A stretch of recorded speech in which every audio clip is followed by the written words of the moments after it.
YTBC, what's the deal? So the body shots was too much for Brandon Rios tonight. Timothy Bradley with a surprising 9th round TKO. Brandon Rios took him down with some uppercuts and some hooks to the body. Rios got back up in the 9th round after being put down with body shots, got hit to the body again, and he went down again. It was pretty much a wash, in my opinion. I gave Bradley all the rounds, 1 through 8. Only round that was debatable was round 2, and that was only because Brandon Rios came on strong a little bit. He was coming forward and he was forcing Bradley to fight a phone booth type of fight. But then Bradley, he was listening to Teddy tonight, man.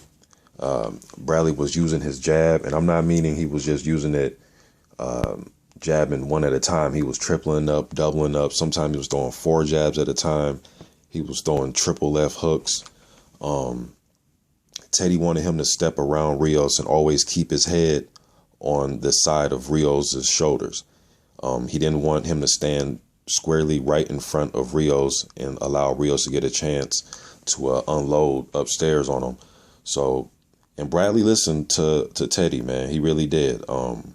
That's why in the second round, that round was debatable, because it looked like Rios was having his spots with Bradley in the second round,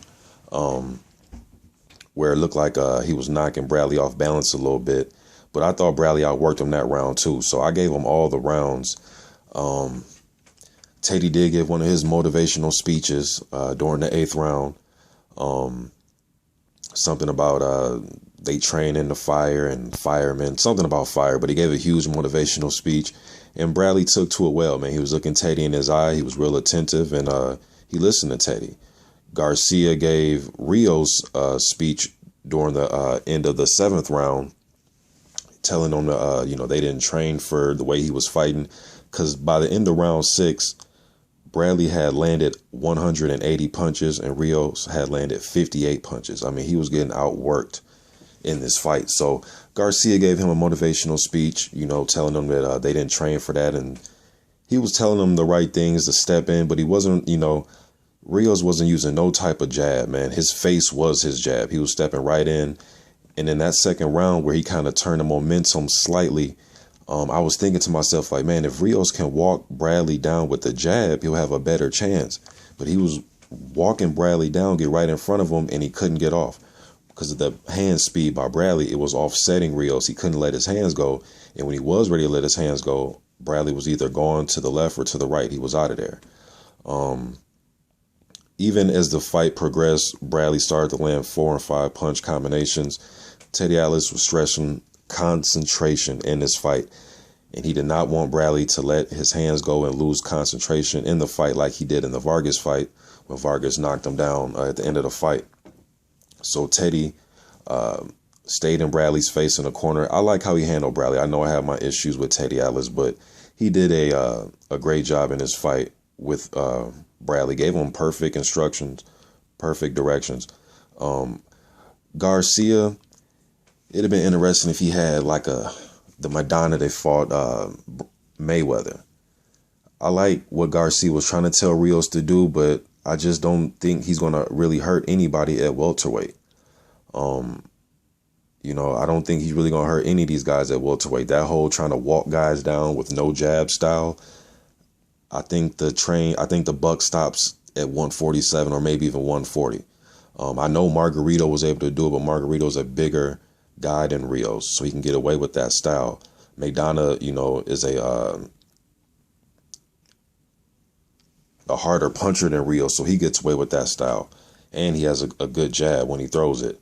Rios is a tough guy, but that whole walk guys down, and it's not going to work at 147. It, worked at lightweight, but it's not really going to work at 147.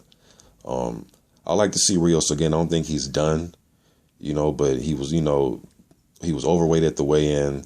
I know during the telecast, I missed the how much they weighed tonight, but Roy and the crew was saying that Rios was a light heavyweight, and they kept saying that Bradley was 15 pounds less than him tonight in the ring. So if Rios did come in at, 175 or close to 175, that year-long layoff Did he have, guess he was off, what, close to a year?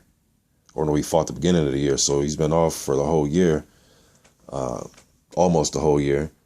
I mean, you could tell it took some effect, but like I said, every time he gets on the scale, he looks like he's struggling to make weight, no matter what weight class it is, you know. But I don't know, man. As far as Rios fighting at the high level, I'm not going to, you know, say he's shot or anything. But if this is what he think he's going to do, and that's get in there and just walk guys down with the high guard with no jab at 147. He may be getting knocked out, because Bradley isn't even a power puncher in the division like that. He's a strong puncher. He will, if he gets his accumulation going on you, he can wear you down. But Bradley isn't no strong puncher. And even Bradley, when he jumped on the ring post and was celebrating, he was kind of looking like, you know, kind of like that look Jordan gave when he hit those all those 3-pointers against the Blazers in the finals. Kind of turned around and threw his hands up like, hey, you know. Bradley, I think, was amazed that Rios, you know, succumbed to the punishment like that. And it was body punches that got him. That's what really impressed me about this. Bradley fought a good fight, though, man. I was impressed tonight by Bradley. YTBC, I'm out.